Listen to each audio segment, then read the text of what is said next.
하나님 말씀은 에스겔 37장 1절에서 14절까지 말씀입니다. 구약성경 1209쪽 또는 8쪽입니다. 한 절씩 교독합니다. 여호와께서 권능으로 내게 임재하시고 그의 영으로 나를 데리고 가서 골짜기 가운데 두셨는데 거기 뼈가 가득하더라.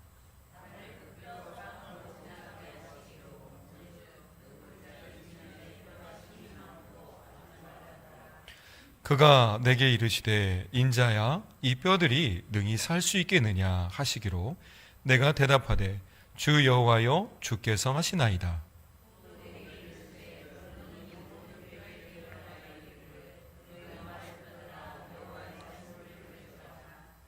주 여호와께서 이 뼈들에게 이같이 말씀하시기를 내가 생기를 너희에게 들어가게 하리니 너희가 살아나리라.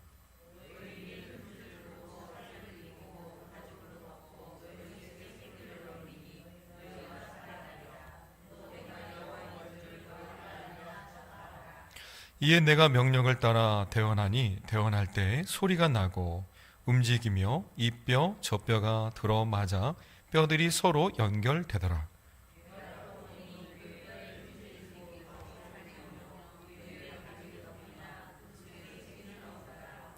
또 내게 이르시되 인자야 너는 생기를 향하여 대언하라. 생기에게 대언하여 이르기를 주 여호와께서 이같이 말씀하시기를 생기야 사방에서부터 와서 이 죽음을 당한 자들에게 불어서 살아나게 하라 하셨다 하라.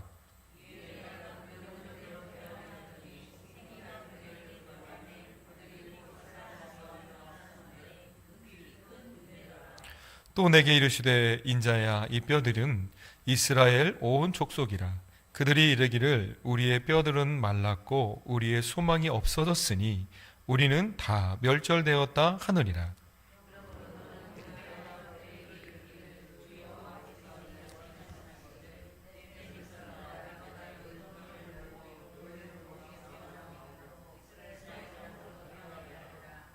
내 백성들아 내가 너희 무덤을 열고 너희로 거기에서 나오게 한즉 너희는 내가 여호와인 줄 알리라.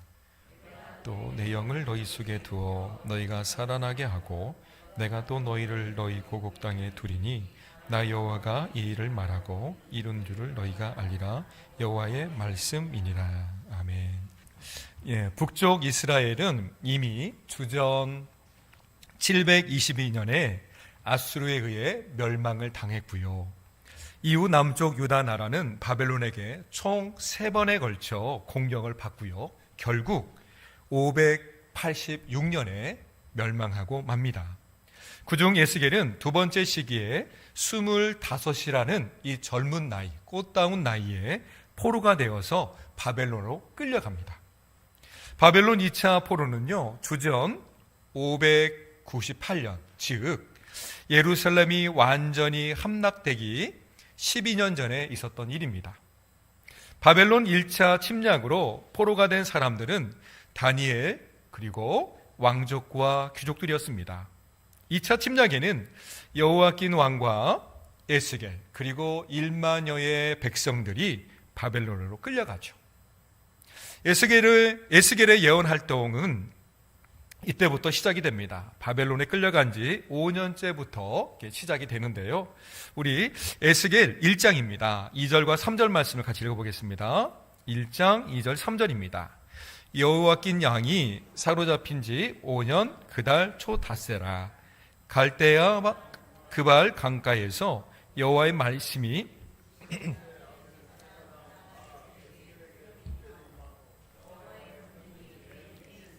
아멘. 선지자 에스겔의 이름의 뜻을 살펴보면 강하게 하다라는 뜻과 하나님이라는 이 뜻이 합쳐져서 이 말이 합쳐져서 하나님께서 강하게 하신다라는 이름의 뜻을 가지고 있습니다. 그는 제사장 출신이면서 동시에 하나님의 부르심을 받은 선지자였죠. 30세 나이에 이제 선지자로 부름을 받았는데 이때가 바로 포로로 끌려간 지 5년째 되는 해였던 것이죠. 이렇게 포로의 신분으로 유다 백성들과 함께 살고 그곳에서 지냈습니다. 에스겔은 바벨론으로 끌려온 1만여의 남유다 사람들에게 하나님의 뜻을 전하기가 쉽지는 않았습니다. 바벨론에 포로로 끌려온 사람들 앞에서 앞으로 몇십 년은 더 이렇게 살아야 된다, 포로로 살아야 된다는 이 사실을 알리는 것이 결코 쉬운 것은 아니었죠. 에스겔은 이러한 가운데서도 위태롭고 절박한 지경 속에 놓여 있는 그들에게 하나님의 말씀을 전하게 됩니다. 그리고 유다 백성들에게 심판할 수밖에 없는 하나님의 뜻과 뿐만 아니라 미래에 있을 회복에 대한 하나님의 계획을 그들에게 전하면서 위로를 전하죠. 사실 유다 나라가 멸망하기 이전에 예레미야 선지자를 통해서 주셨던 말씀이 있습니다. 하나님께서 그들을 바벨론에 보내신 것은 재앙이 아니라 평안이며 장래의 소망을 주기 위한 사시라는 것을 말씀해 주셨습니다. 예레미야 29장 11절과 14절 말씀인데요, 11절을 먼저 읽겠습니다. 여호와의 말씀이니라. 너희를 향한 나의 생각을 내가 하나니 평안이요 재앙이 아니니라. 너희에게 미래와 희망을 주는 것이니라. 14절 말씀도 같이 읽습니다. 이것은 여호와의 말씀이니라. 나는 너희들을 만날 것이며 너희를 포로된 중에서 다시 돌아오게 하되 내가 쫓아 보내었던 나라들과 모든 곳에서 모아 사로잡혀 떠났던 그곳으로 돌아오게 하리라. 이것은 여호와의 말씀이니라. 아멘. 바벨론의 포로로 끌려온 그들은 사실 이 말씀이 위로가 되지는 않았죠. 현실 앞에 이 고통은 너무 충격적이었습니다. 자신들이 끌려온 이유가 있다고 이렇게 생각했습니다.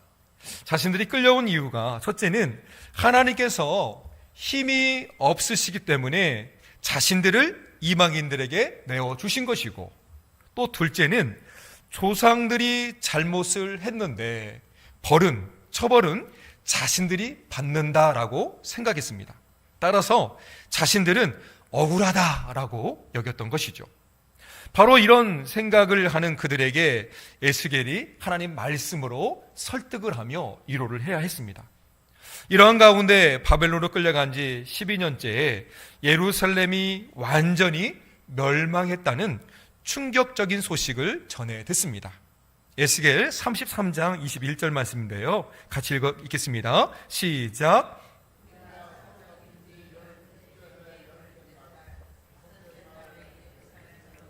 도망하여 온 자가 내게 나와 말하기를 그 성이 함락되었도다 하였는데. 아멘. 머지않아 고국으로 돌아갈 수 있다는 이 한 가닥의 소망을 마음에 품고 있었습니다. 하지만 그들에게 들린 소식은 고국이 멸망했다는 그런 내용이었습니다. 뿐만 아니라 예루살렘 성정도 폭삭 무너졌다는 것이죠. 붙잡았던 소망의 끈이 툭 하고 끊겨지는 그런 순간이었습니다. 이제 미래에 대한 소망보다는 불안한 마음이 먼저 앞서고, 꿈과 소망보다는 이제 무엇을 포기하며 살아야 될까라는 이런 생각이 들었습니다. 나라를 잃은 백성에게 무슨 소망이 있었겠습니까? 전쟁으로 인해 모든 것이 폐허가 되고 수많은 사람이 죽고 그동안 모아둔 모든 재산도 한순간에 다 사라져 버렸던 그들의 삶이었습니다. 그들에게 닥친 가장 큰 시련이 있었습니다. 그것은 그들이 겪어야만 했던 신앙의 갈등이었죠. 하나님께서 택하신 백성이 어찌하여 이방 민족에게 멸망을 당하게 되었는가? 라는 물음이었고, 더 이상 우리에게 소망은 있는가? 라는 그런 질문이었고, 하나님께서 과연 우리와 함께하고 계시는가? 라는 그런 질문들이었죠. 마음이 둔한 그들의 의식 속에, 믿음도 혼미해진 그들의 삶 속에, 신앙의 황무지 같은 그들의 삶은 소망을 잃어버리고 희망을 잃어버린 마른 뼈들이었습니다. 바벨론에 포로로 잡혀간 이스라엘 백성들의 모습이 마른 뼈와 같았던 것이죠. 이와 같은 처지를 오늘 본문 1절과 2절에서 말씀해주고 있습니다. 우리 1절과 2절 말씀 읽습니다. 여호와께서 권능으로 내게 임재하시고 그의 영으로 나를 데리고 가서 골짜기 가운데 두셨는데 거기 뼈가 가득하더라. 나를 그 뼈 사방으로 지나가게 하시기로 본즉 지면에 뼈가 심이 많고 아주 말랐더라. 에스겔은 바벨론으로 끌려온 자신의 동족에게 하나님의 뜻을 전하기가 쉽지 않았죠. 그들에게 왜 국가적으로 멸망할 수밖에 없는 거고 또 앞으로 어떻게 회복될 것인지 이런 하나님의 메시지를 통해 해답을 주는 것이 에스겔의 사역이었습니다. 주로 포로기 시기와 이후에 포로 전과 포로 후 이 시기에 기록된 선지서들을 보면 하나님의 백성이 겪는 이 갈등들이 있었습니다. 그런데 그때마다 주어진 게 있습니다. 무엇이냐면 하나님의 말씀이 그들을 해결할 것이다 라는 거였죠. 예를 들면 다니엘서 말씀은 포로로 잡혀간 이방인들 속에서도 역사의 주인이 누구인지를 말씀을 통해서 보여주시죠. 하나님이라는 것을 보여주시고요. 또 학개서는 어떻습니까? 하나님의 나라의 회복에 대해서 말씀하고 있는데 유다 백성이 적극적으로 참여해서 하나님의 성전을 건축하며 완공할 것을 촉구하고 있었죠. 또 스가랴서는 하나님께서 주도적으로 이끄시는 회복에 대해서 강조를 합니다. 또한 말라기는 어떻습니까? 하나님께서 변함없으시니 그분께 신실함으로 나아갈 것을 말해주고 있죠. 이처럼 위기 속에서 언제나 주어진 것은 하나님의 말씀이었고요. 하나님의 말씀이 그들에게 임재하였습니다. 에스겔 역시 이와 유사하게 절망 속에서 하나님의 임재로 시작합니다. 1장의 내용이 그렇죠. 마지막에 회복될 하나님의 임재인 여호와 삼마, 하나님께서 여기와 함께 하시고 하나님 우리와 함께 하신다는 그런 뜻으로서 진행되는 것들인데요. 하나님의 임재를 말하는 건데요. 바로 48장의 여호와 삼마로 이렇게 끝을 맺고 있죠. 에스겔을 좀 더 살펴보면 이렇습니다. 그들이 멸망할 수밖에 없었던 이유를 하나님께 대한 그들의 불순종과 죄악에 대한 죄악이 때문이라는 것을 말해주고 있는데 8장에서 11장에 이렇게 기록하고 있고요. 하나님의 백성뿐만 아니라 하나님을 대적한 이방 나라들까지도 반드시 심판할 거라는 것을 25장에서 32장까지 나타내고 있습니다. 또 33장에서 39장의 내용은 이렇습니다. 유다 백성을 위한 회복의 계획을 말씀하고 계시고요. 또 미래의 새로운 성전입니다. 새로운 성전에서 하나님의 임재를 통해 하나님의 백성들이 완전히 회복될 것을 말씀해 주십니다. 바로 40장에서 48장까지의 내용을 담고 있죠. 하나님의 영으로 유다 백성을 회복시킨다는 에스겔이 강조하는 것은 하나님의 영이 회복한다는 이 강조를 하고 있는데요. 이것은 어디에서부터 비롯됩니까? 예레미야 선지자를 통해 주어진 말씀들이었습니다. 하나님께서 미리 이렇게 말씀해 주시죠. 우리 31장 33절 말씀인데요. 예레미야 31장 33절인데요. 같이 읽어보겠습니다.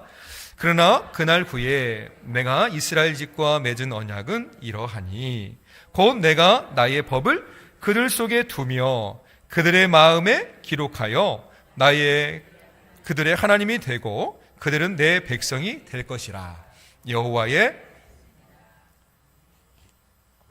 아멘. 하나님께서 그 약속에 대하여 반드시 실행하실 것을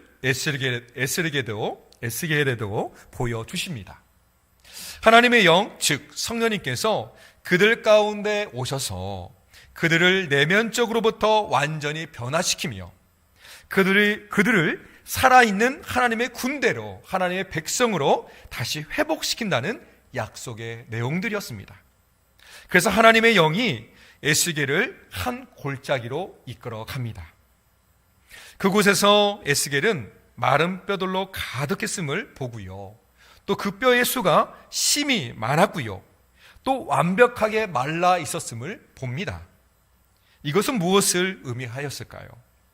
이 마른 뼈들은 바벨론의 포로로 잡혀온 이스라엘 백성들을 나타내고 있었습니다. 소망 없이 하루하루를 살아가는 그들의 처지, 그 모습을 보여주는 것이었고요. 또 그들의 영적인 신앙 상태도 나타내고 있었습니다. 그들의 모습이 마른 뼈와 같았죠. 마른 뼈들을 바라보고 있던 에스겔이 이제 하나님의 말씀을 대언을 합니다. 7절과 8절 말씀인데요. 또 같이 읽어보겠습니다. 이에 내가 명령을 따라 대언하니 대언할 때에 소리가 나고 움직이며 이 뼈 저 뼈가 들어맞아 뼈들이 서로 연결되더라. 내가 또 보니 그 뼈에 힘줄이 생기고 살이 오르며 그 위에 가죽이 덮이나 그 속에 생기는 없더라. 아멘. 하나님 말씀대로 대언을 했더니 어떻게 되었다고요? 죽음의 적막감이 가득했던 그 쥐죽은 듯 조용한 골짜기에 다시 생명의 소리가 들리기 시작합니다. 생명들이 활동하기 시작하죠. 여기에서 대언이라는 말은 대신 말한다라는 뜻으로, 그래서 하나님의 말씀을 들은 사실 그대로 에스겔이 마른 뼈들에게 전달했다는 것을 말해줍니다. 이렇게 외칠 때 큰 소리가 나면서 뼈들이 움직이기 시작했고, 각기 제자들을 찾아 머리, 팔, 다리가 연결되어 골격을 이루게 됩니다. 그리고 그 위에 힘줄이 생기고 살들로 채워집니다. 마른 뼈에 다시 새살이 돋아나기 시작한 것이죠. 어떻게 이런 일들이 가능했을까요? 이 뼈들에게 명령하신 분이 하나님이시기 때문에 가능한 것이죠. 뼈들이 다시 연결되고 살아나서 사람의 모양처럼 되었는데 아직 부족한 게 하나 있었습니다. 그것은 8절 후반절에 기록된 대로 그 속에는 생기가 없었습니다.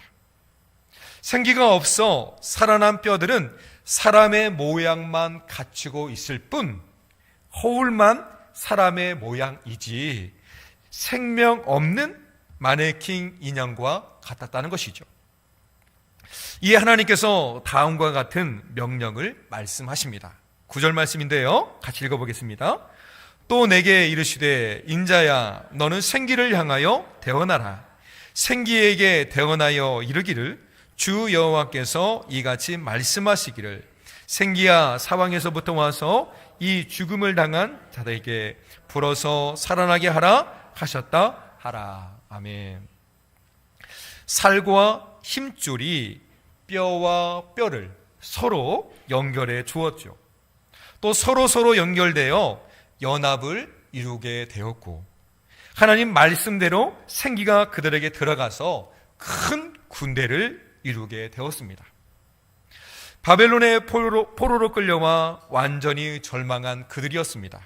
하지만 하나님 말씀에 귀를 기울이고 그 중심에 하나님 말씀의 생기가 들어가자 새로운 소망을 가지고 살아가게 됩니다. 흩어져 있던 각 지체가 서로 연결되고 연합되어 각자의 역할을 감당했죠. 자기의 할 일을 찾게 되는 것입니다. 그래서 총독 스룹바벨도 나타나게 되었고요. 학개와 스가랴 같은 선지자들도 등장을 합니다. 페르시아에서 왕비가 된 에스더는 어떻습니까? 목숨을 걸고 민족을 구하는 그런 여성이었습니다. 또 에스라와 같은 학자가 생겨나고요. 또 총독 느헤미야 같은 월등한 인재들도 등장을 합니다.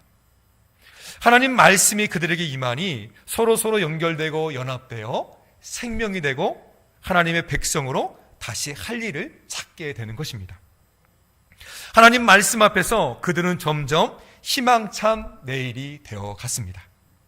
하나님의 은혜로 다시 새 힘을 얻게 되어 내일을 바라볼 수 있게 되었죠. 본문 우리 13절, 14절 말씀도 같이 읽어보겠습니다. 시작.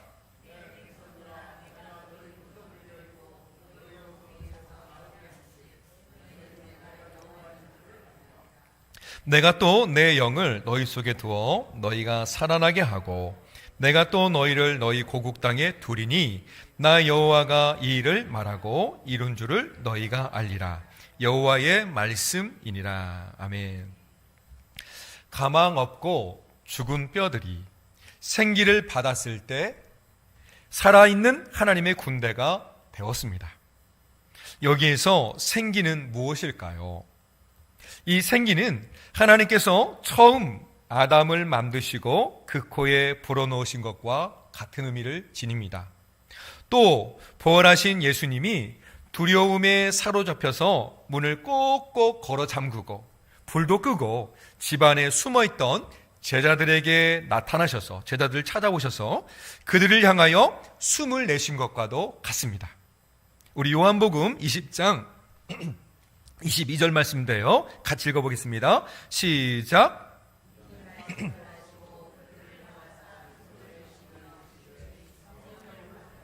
아멘. 오는 마른 뼈가 되살아나는 이 환상을 통해 하나님께서 우리에게 어떤 말씀을 주시는 걸까요? 두 가지로 정리해 볼 수가 있습니다. 첫째는 소망이 없는 곳에 하나님께서 먼저 찾아와 주셔서 소망을 주시고 또 회복을 주신다는 사실입니다. 이스라엘 백성은 하나님 말씀에 불순종했고 그에 대한 심판으로 바벨론의 포로로 잡혀갔죠. 하나님은 불순종한 이스라엘 백성을 심판해버리고 그들을 그냥 버리실 수 있었습니다. 하지만 하나님께서는 이스라엘의 나라를 어떻게 하십니까? 포기하시지 아니하십니다. 심지어 이스라엘 백성이 하나님 앞에 자신들의 잘못을 회개하지 않았음에도 하나님께서는 소망 없이 사는 이스라엘을 외면하지 아니하고 붙잡아 주셨습니다. 그들은 여전히 죄 가운데 살아가고 있을 때도 먼저 찾아와 주신 하나님이셨죠. 그렇다고 해서 아무렇게 행동해도 된다는 뜻은 아니죠. 하나님의 백성에게 특권도 있지만 책임과 의무도 더 많이 주어진다는 사실입니다.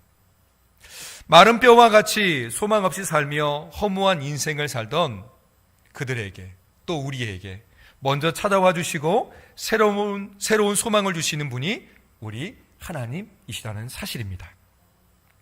또 둘째로 하나님께서 마른 뼈 환상을 통해 우리에게 하시는 말씀은 예수님을 믿는 우리에게 성령님을 통해 변화를 이루신다는 사실입니다.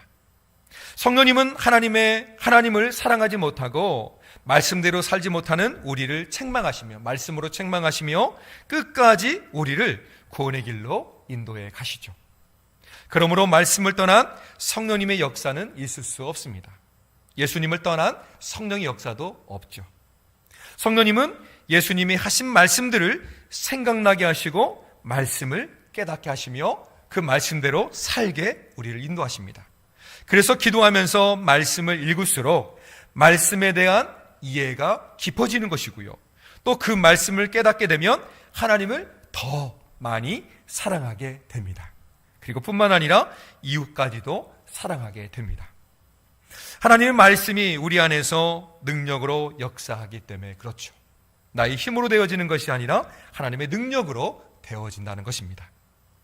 말씀을 맺습니다. 하나님께서는 에스겔에게 마른 뼈들이 생명을 얻게 되어 큰 군대를 이루는 것을 보여주셨습니다. 마른 뼈가 상징하는 것은 이스라엘의 장래에 대한 밝은 소망, 곧 회복이었습니다. 하나님께서 이스라엘 백성에게 베푸신 은혜를 우리에게도 동일하게 지금도 베풀어 주십니다. 우리는 사망 선고를 받은 처지였지요. 미래에 대한 소망도 없었습니다. 처절한 절망으로 가득했던 마른 뼈와 같은 그런 존재들이었습니다. 소망 없이 살아가는 우리들의 모습이었지만 우리를 찾아와 주셨고 말씀을 통해 우리 예수님을 통해 새로운 소망을 갖게 하셨습니다. 또 성령님을 보내셔서 하나님과 동행하며 능력 있는 삶을 살도록 우리를 다스려 주십니다. 그러므로 우리는 이처럼 우리의 심령에 우리 인생에 메마른 것들이 하나님 말씀으로 다시 솟게 되어지고 또 하나님의 용사가 되어서 예수님의 참된 구원의 복음, 바로 행복함이잖아요. 이 행복함을 우리 삶 가운데 증거하며 예수님 믿지 않는 우리 이웃들에게도 이 행복의 전파자가 되고 복음의 전파자가 되는 우리 모든 성도가 되시기를 축원합니다. 기도하겠습니다. 사랑의 아버지 하나님 감사합니다. 오늘도 저희들을 불러주셔서 마른 뼈와 같은 우리의 모습들이지만 다시 하나님 말씀으로 채워주시니 감사합니다. 성령 하나님, 오늘도 말씀을 깨닫게 해주신 것을 감사합니다. 이제 우리 삶에 돌아가서도 하나님 말씀이 실행되고 또 우리 하나님 말씀이 삶 가운데 흥왕하며 창대함을 이룰 수 있도록 이끌어 주옵소서. 그래서 예수님을 인하여서 행복한 우리의 삶들이 믿지 않는 우리 이웃들에게도 증거되고 행복의 전파자들이 다 되게 해주시며 그러므로 말미암아 날마다 구원의 기쁨이 우리 교회 가운데 충만하게 하여 주옵소서. 오늘 함께하지 못한 우리 믿음의 권속들에게도 성령님의 교통함으로 동일한 은혜를 부어 주옵소서. 감사하며 우주 예수님의 이름으로 기도합니다. 아멘.